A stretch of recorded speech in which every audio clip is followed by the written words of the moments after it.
Welcome to the OMG Tarot podcast. I'm your host, Lindsay, aka OMG Tarot.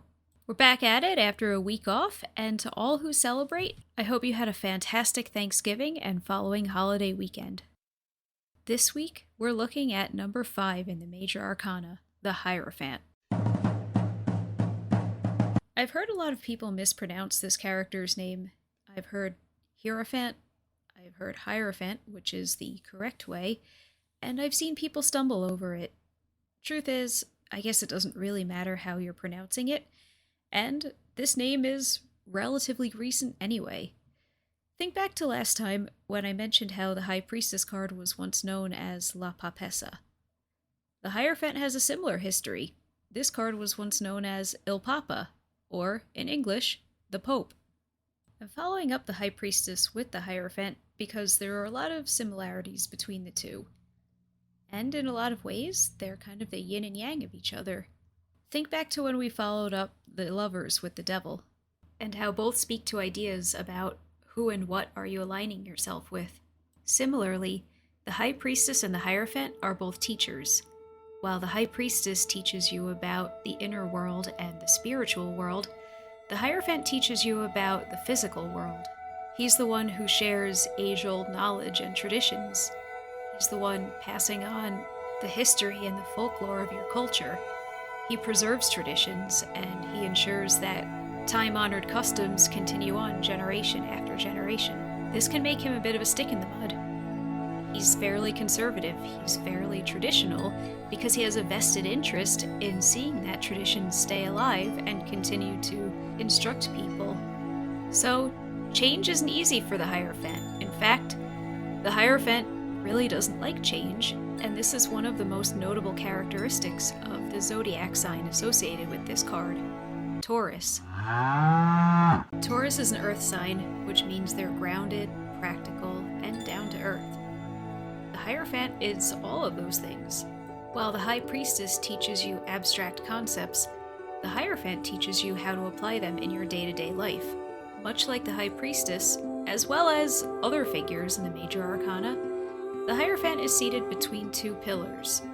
He, too, is somebody that you meet as you approach this gateway, and once you've engaged with him and learned his lessons, you're never going to be the same again. He plays a role in molding you and training you. And while he can come across as a bit of a stick in the mud and kind of a fuddy-duddy, he also provides a very important foundation that you need. Take a look at where his feet are. They're resting solely, firmly on the ground.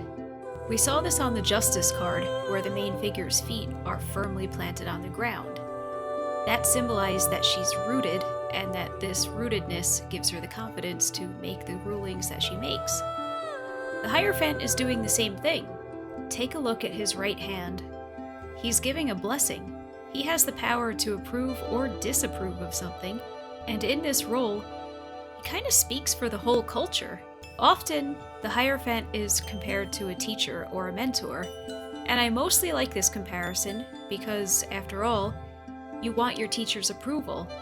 But when I look at him, I often see someone a bit bigger than a teacher. I see a politician or a religious leader, or even the leader of a social movement. I see somebody who has the power to drive and change the culture, and in that also has the power to decide whether or not you're in compliance with its mores. If anything, I see him as the one who kind of sets up the rules and the guidelines that, much later in the Fool's journey, the tower tears down and then the star comes back after. I see this as the beginning point and the building blocks that set the Fool up for success and make those later lessons something worth learning, because what good is a tower moment if you're not tearing down something meaningful? How can the star build back better if they didn't have something solid in the first place? In other words, better than what? Ideally, better than what the Hierophant set them up with. I know I've referenced the tower a few times, and we haven't actually covered the tower yet, so don't worry. Stick with me, because next week we're going to be talking about the tower. So when we look at the Hierophant, what else do we see? Beyond those two pillars on either side of him, and his right hand making a blessing gesture, we see a golden staff in his left hand. We also see a pair of crossed keys down beneath his feet, and we see two monks who are facing away from the viewer toward the Hierophant. The Hierophant himself is dressed in a very familiar color palette. Again, we see that red and white that we've seen a lot throughout the tarot deck. And notably, bringing our gaze right back to those monks, take a look at what's on their robes. We've got the guy on the left who's wearing red roses, and the guy on the right who's wearing white lilies. We've seen these two flowers together before. Think back to the magician. They were what made up his garland. And they're a beautiful union. While the lilies are pure, untouched energy, the roses are red and passionate, and symbolically, we see this idea in, well, all over the deck. How many times have we seen red and white paired together in this major arcana? I feel like every card except, like, the High Priestess has that on it. But here, notice how they're presented. We have one monk who's only wearing the red roses, and the other monk who's only wearing the white lilies. And then over on our Hierophant, he brings those two colors together. He's a combiner, and he's somebody who takes distinct ideas and concepts and then imparts them broadly and more complexly onto the population. We also see a reference to this in that golden staff in his left hand. Remember how in previous episodes we talked about how the left hand is the receiving hand and the right hand is the giving hand? His staff looks quite a bit like an Orthodox cross, and that's by design. He's interpreting and understanding religious dogma and then broadcasting it back out to the people. He's broadcasting it out through that blessing in his right hand. You could make the argument that as the conduit between the divine and the masses, he has quite a lot of control over the narrative that's presented and which parts of the dogma to highlight or to undermine or to reword in a way that benefits him. And these are all important things to keep in mind when working with the Hierophant. Think about the idea of religion versus spirituality. Your spirituality is something that's deeply personal to you and can grow and evolve over time. Your religion, by contrast, is more externally constructed, and it may involve things like certain rituals or certain holidays or certain ways to mark yourself as a member of the in-group. That difference between spirituality and religion is the difference between the High Priestess and the Hierophant. So don't think of them as at odds with each other. In fact, it can be more helpful to think of them as complements to each other. The High Priestess wakes you up to your spirituality, and then the Hierophant provides practical avenues through which you might express it or explore it. So, I know I've said a couple of things about him, like he can be resistant to change and he can be a bit of a stick in the mud. I don't want to cast him as some kind of bad guy or someone who's always restrictive. He's just grounded in the rules. He's a rule enforcer, and that's the kind of authority figure that he is. Contrast that with the Emperor. You could say that the Emperor makes the rules, and then the Hierophant enforces them. And if we want to pull in a bit more astrology, think about the astrology signs that these two cards are associated with.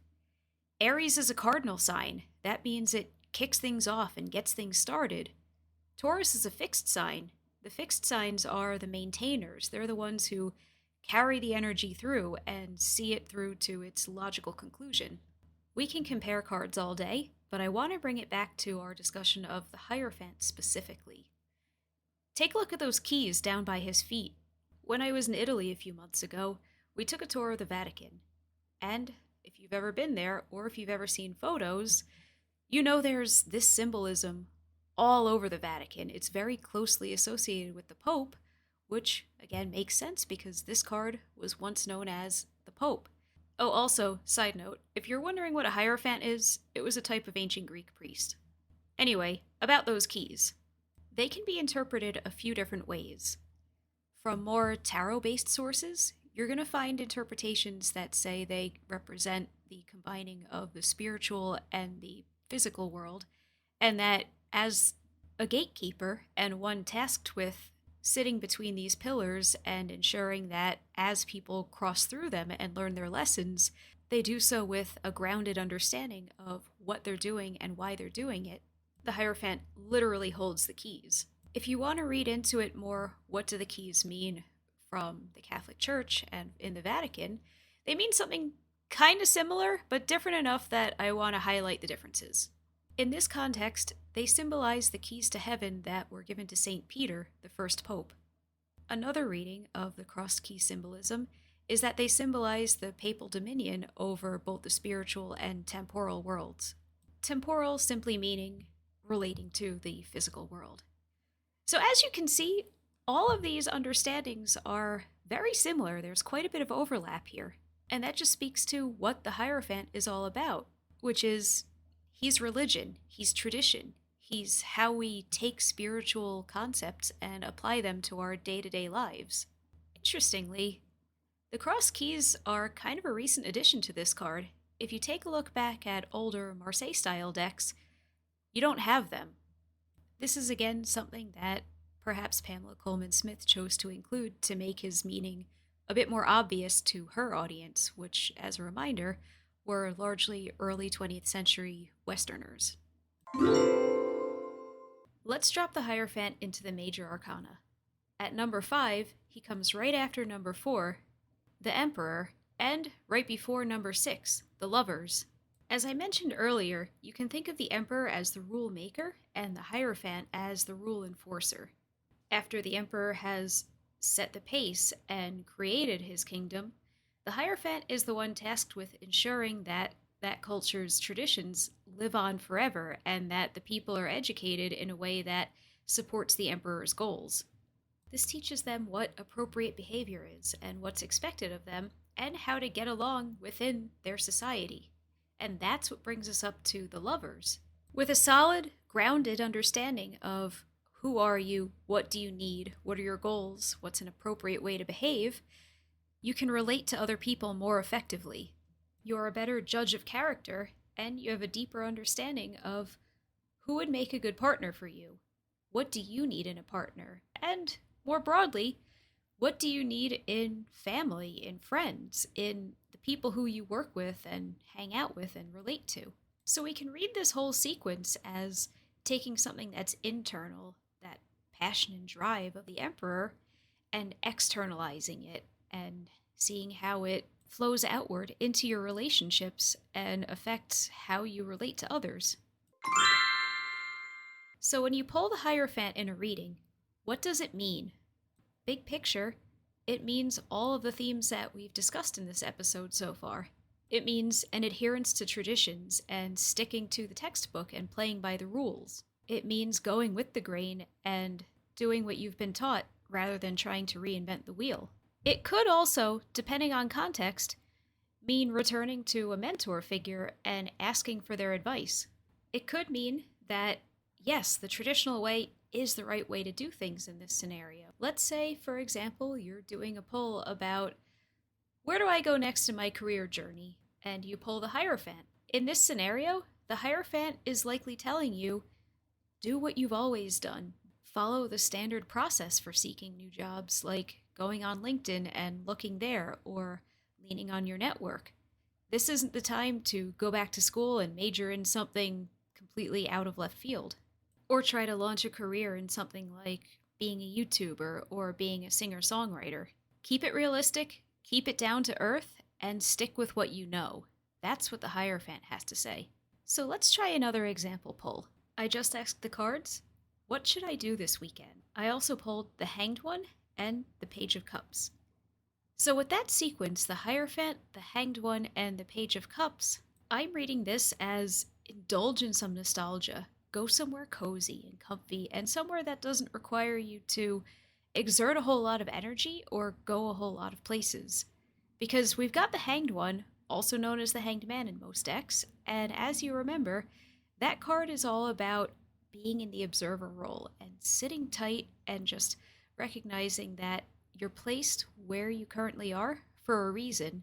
So take in everything that this environment has for you rather than constantly trying to be on the go. And the reason I'm pulling in that indulge in some nostalgia comes from our Page of Cups, because as you know, pages are youthful and cups are all about emotions.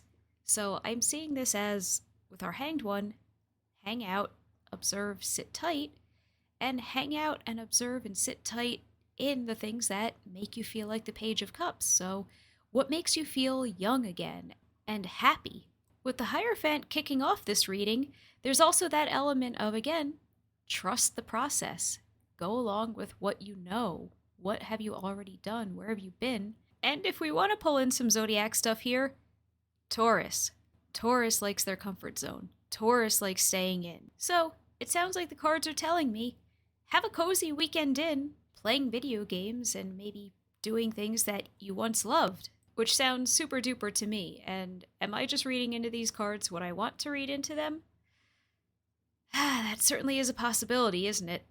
I don't really think so, though, just based on what I've pulled. I don't think you're going to interpret the Hanged One as run yourself ragged, do lots of chores, and I don't think you're going to interpret the Page of Cups as do anything that requires any real emotional buy-in and any facing any kind of difficult emotions. For what it's worth, what am I doing this weekend? Well, ideally, doing some of that cozy, nostalgic, hang out and make yourself happy stuff, but then later on this weekend, I'm heading down to Atlantic City. To all the Americans, or at least East Coasters listening, you probably know what Atlantic City is. To all my international listeners, think of it as like a crappy miniature Las Vegas on the East Coast. With that in mind, remember that the question wasn't, what am I doing this weekend? It's, what should I do this weekend? Maybe the cards are saying, don't go. Stay home. Trust me, I'd love to. And there's still a chance that might happen. But in the context of what I'm scheduled to do this weekend, let's read into what these cards are saying. The Hierophant still means stick to what you know, stick with tradition. And as a lifelong New Jerseyan, going to Atlantic City kind of is a long-standing tradition with me. So maybe he's saying play the slots and games that you're most familiar with. Don't bet over your head or all of a sudden decide, hey, I'm going to try blackjack this weekend. Maybe the Hierophant and the Hanged One together are saying, be an observer.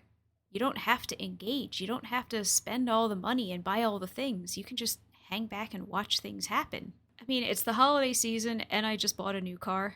I don't really have a gambling budget these days. So there's that. But then we also have that Page of Cups, which I find intriguing. Because let's say I do go to Atlantic City this weekend. What should I do this weekend? I think the Page of Cups is reminding me to have some childish fun and be happy.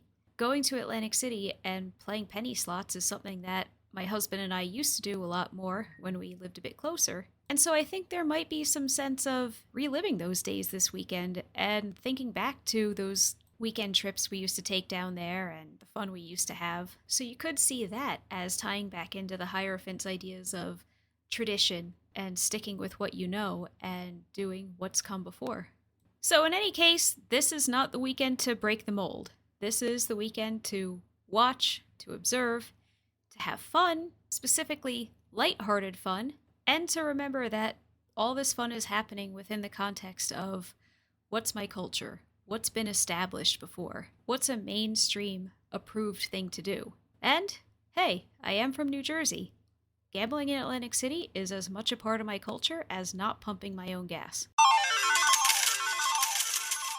So that's about it for our discussion of the Hierophant this week. I hope you learned something, and I hope you'll join me again next week for our discussion about the Tower. In the meantime, if you like what you heard, subscribe!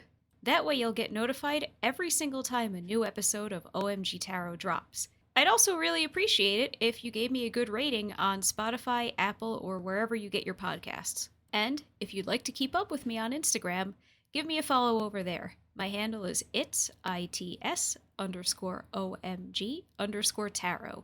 You can also check out my website, omgtarot.com. I send out a newsletter every now and then. I'm planning to be a bit more consistent with that in 2025. And it contains fun tarot tips like different spreads and cool insights and links to the latest podcast episodes and blog posts. So if that's your thing, head over there and subscribe. And whether it's your thing or not, have a great weekend. We'll talk soon. Bye-bye.